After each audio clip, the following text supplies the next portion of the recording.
मुजफ्फरनगर से बड़ी खबर है, जहां नई मंडी कोतवाली क्षेत्र के वसुंधरा रेजिडेंसी में फ्लैट में लगी आग के बाद सिलेंडर ब्लास्ट की गंभीर घटना सामने आई है। इस मामले में अब भारत पेट्रोलियम की टीम भी घटनास्थल पर पहुंच गई है। टीम ने मौके का बारीकी से निरीक्षण किया और यह जानने की कोशिश की कि सिलेंडर आखिर किन कारणों से फटे। जानकारी के मुताबिक आग लगने के बाद एक 3 सिलेंडर धमाके के साथ फट गए, जिससे पूरे इलाके में अफरा-तफरी मच गई थी। पुलिस और दमकल विभाग पहले से ही मौके पर मौजूद है और अब भारत पेट्रोलियम की तकनीकी टीम भी जांच में जुट गई है। पुलिस का कहना है कि घटना से जुड़े हर पहलू की गहनता से जांच की जा रही है, ताकि ब्लास्ट के सही कारणों का पता लगाया जा सके। फिलहाल मामला जांच के दायरे में है।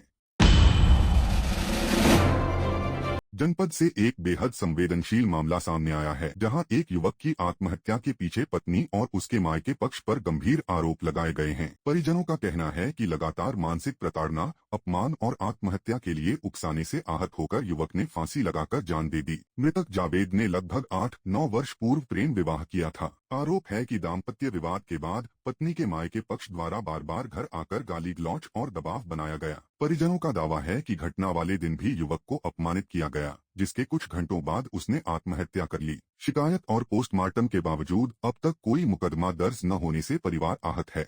न्याय न मिलने पर पीड़ित पक्ष ने अदालत में प्रार्थना पत्र दाखिल किया है। फिलहाल मामला चर्चा में है और सभी की निगाहें पुलिस व न्यायालय की कार्रवाई पर टिकी हैं। जावेद की अम्मी बोल रही और जावेद को इतना टॉर्चर करा जावे था, उसके घर ससुराल वाले हमें थे और ज्यादा परेशान कर रहे थे, मारपीट कर रहे थे और अपनी लड़की को क्या मिलते तो यहाँ से छोड़ी से नहीं तेरा दूसरा कर देंगे और इतना परेशान के मारपीट वो भी करे थी।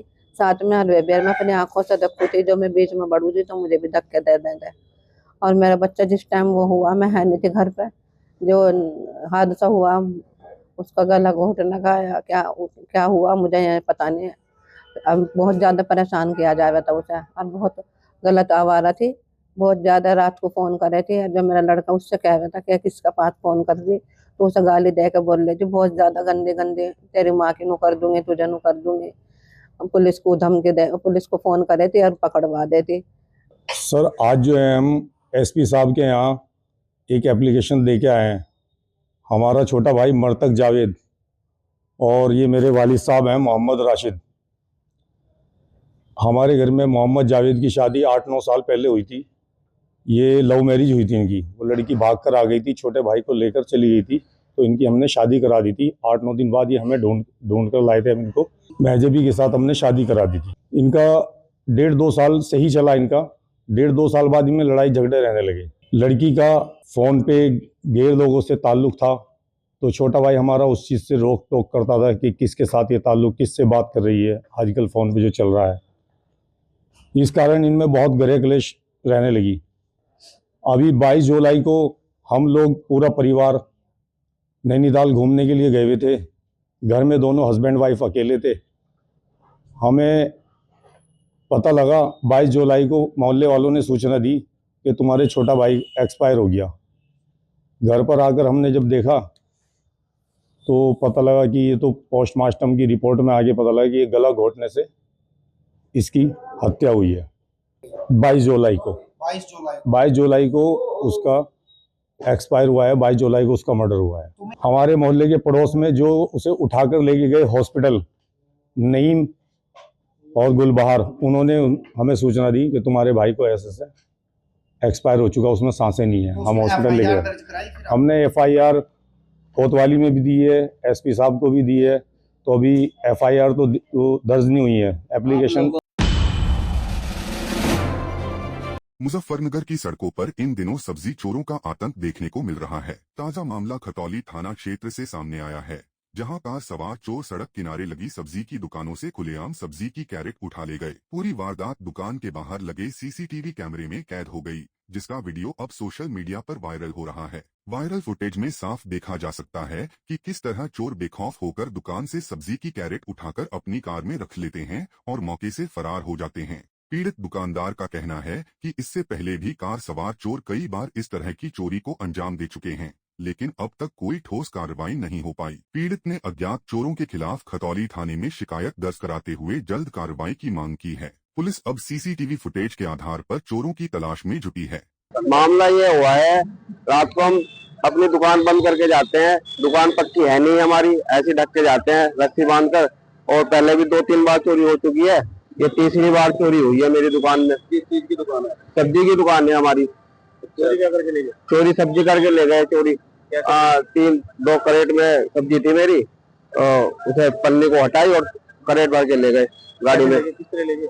गाड़ी आई, गाड़ी रोकी दुकान के सामने और करेट ठाई, करेट गाड़ी में रख के ले गए। पहले कितनी बार हो चुके? पहले 2 बार हो चुके हैं, तीसरी बार हुई है चोरी। मुजफ्फरनगर में बढ़ते प्रदूषण को लेकर अब किसान सड़कों पर उतरने को तैयार हैं। भारतीय किसान यूनियन अराजनैतिक ने पेपर मिलों में जलाए जा रहे आरडीएफ के खिलाफ कड़ा रुख अपनाते हुए साफ ऐलान किया है कि जिले की किसी भी मिल में आरडीएफ नहीं चलने दिया जाएगा। यूनियन के प्रवक्ता धर्मेंद्र मलिक ने मीडिया से बातचीत में आरोप लगाया कि आरडीएफ के नाम पर कूड़ा जलाया जा रहा है, जिससे हवा जहरीली हो चुकी है और आसपास के गांवों में कैंसर जैसी गंभीर बीमारियां फैल रही हैं। उन्होंने चेतावनी दी कि यदि किसी मिल में आरडीएफ जलाया गया तो आंदोलन कर मिल मालिकों को जेल भिजवाया जाएगा। बीकेयू ने 2 टूक कहा है कि जनता की सेहत से कोई समझौता नहीं होगा। नहीं, देखिए, जो ये कह रहा ना कि हम जरूर जलाएंगे, उसको ये भी कहना चाहिए कि कैसे जलाएंगे। उसके नियम है, कानून है, आप आरडीएफ जला ही नहीं सकते, ये मैं दावे के साथ कह रहा हूँ। और अगर आप कह रहे हैं कि हम जलाएंगे तो आप लेकर आओ ट्रक, हम उसकी फोटोग्राफी कराएंगे और उसको एनजीटी में लेकर जाएंगे किस नियम के तहत यहाँ पे मुजफ्फरनगर में आरडीएफ जलाया जा रहा। आरडीएफ जलाने के जो नॉर्म्स हैं और आरडीएफ की जो परिभाषा है, पहले उसको कौन तय करेगा? हर ट्रक का सैंपलिंग होगी, हर ट्रक की टेस्टिंग होगी कि ये आरडीएफ है या एमएसडब्ल्यू है।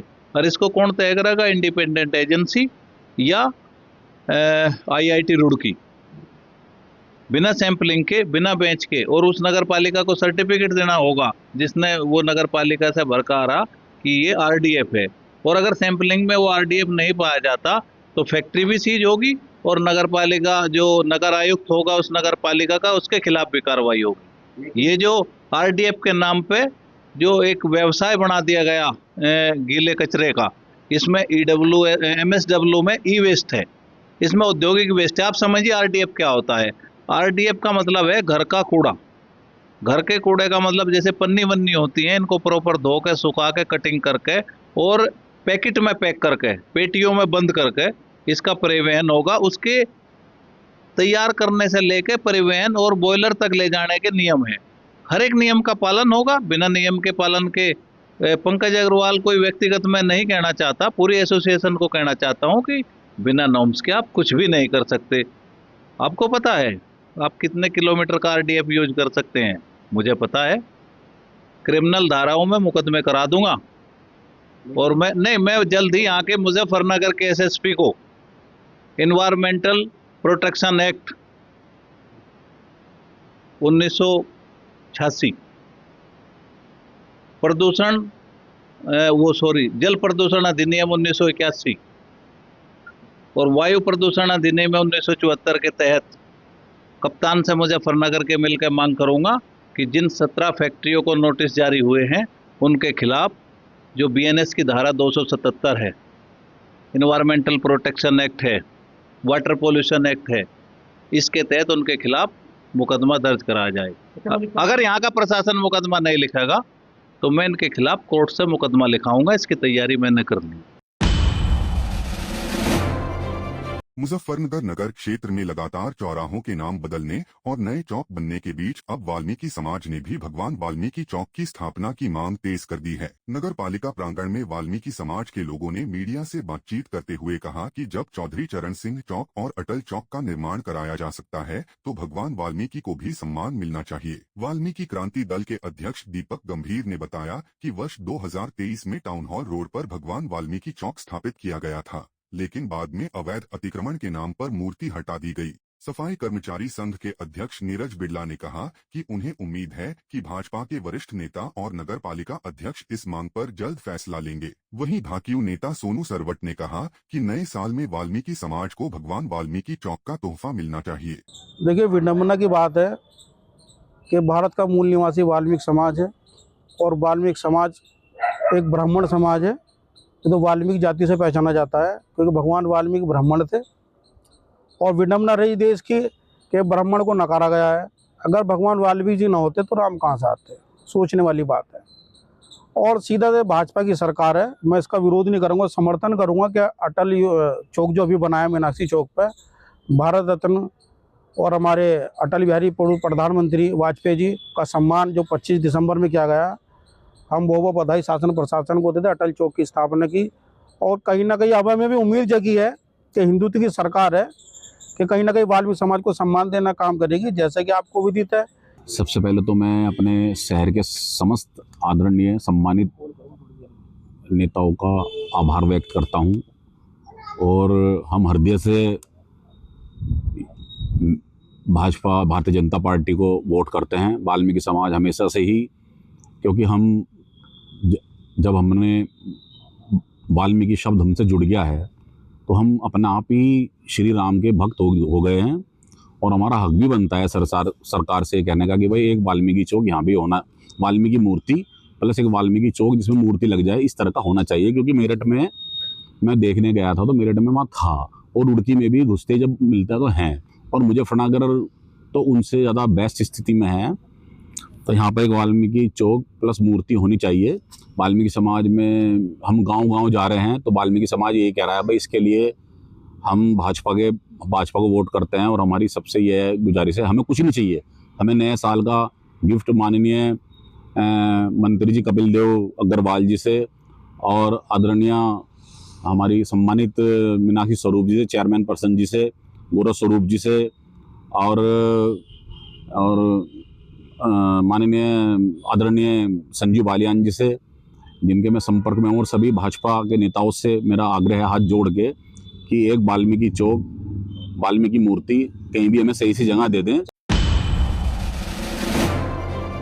मुजफ्फरनगर के थाना नई मंडी क्षेत्र से पुलिस पर बेहद गंभीर आरोप सामने आए हैं। ग्राम जट मुजरा निवासी एक महिला वरिष्ठ पुलिस अधीक्षक कार्यालय पहुंची और जिलाधिकारी को प्रार्थना पत्र सौंपते हुए आरोप लगाया कि थाना नई मंडी पुलिसकर्मियों ने उसके घर में घुसकर महिलाओं के साथ अभद्रता, मारपीट और लूटपाट की। पीड़िता के अनुसार 17 दिसंबर को उसके पति धर्मेंद्र उर्फ मोनू को चोरी के शक में उठाया गया और अगले दिन सादे कपड़ों में आए पुलिसकर्मियों ने घर से नकदी, जेवर, एलईडी टीवी सहित कीमती सामान उठा लिया। महिला का दावा है कि गर्भवती महिला से भी बदसलूकी की गई और पति को फर्जी मुकदमे में फंसा दिया गया। पीड़िता ने निष्पक्ष जांच और कार्रवाई की मांग की है। सर, हमारे घर 18 तारीख में कुछ पुलिसकर्मी आए, 3 विदाउट ड्रेस थे और 5 से 6 ड्रेस में थे, और हमारे घर से सारा सामान हमारा लूट के ले गए। वो जब वो हमारे घर आए, हमने उनसे पूछा, उन्होंने हमें कुछ नहीं बताया, सिर्फ अंदर आए तुरंत और हमारे साथ हत्तापाई करने लगे वो, और सारे नशे में धुत थे वो लोग, और हमें धमकी भी दे के गए, हमारा सारा सामान लूट के लेके गए वो। हमने तुरंत कॉल की कप्तान साहब को, हमने तुरंत कॉल की, लेकिन हमारी कोई भी कार्रवाई नहीं हुई। आश्वासन हमें ये दिया कि अगर उनकी कोई नहीं, अगर उनकी गलती मिली तो हम उन्हें कच्चा चबा जाएंगे। कौन से थाने का मामला है? नई मंडी। मुजफ्फरनगर के Shri Ram group of colleges के खेल मैदान में 3 दिवसीय वार्षिकोत्सव कलर्स 2025-26 की भव्य शुरुआत हुई। पहले दिन की थीम बिहार एक झलक रही, जिसमें बिहार की संस्कृति, लोक नृत्य और परंपराओं को मंच पर जीवंत किया गया। कार्यक्रम का शुभारंभ मुख्य अतिथियों द्वारा दीप प्रज्वलन के साथ किया गया। छात्र छात्राओं ने एक से बढ़कर एक सांस्कृतिक प्रस्तुतियां देकर दर्शकों का मन मोह लिया। मंच पर लोक नृत्य, गीत, नाट्य और सांस्कृतिक झांकियों ने समा बांध दिया। अतिथियों ने विद्यार्थियों की प्रतिभा की सराहना करते हुए ऐसे आयोजनों को व्यक्तित्व विकास के लिए महत्वपूर्ण बताया। कार्यक्रम में शिक्षाविद, प्रशासनिक अधिकारी, समाजसेवी और उद्योगपति बड़ी संख्या में मौजूद रहे।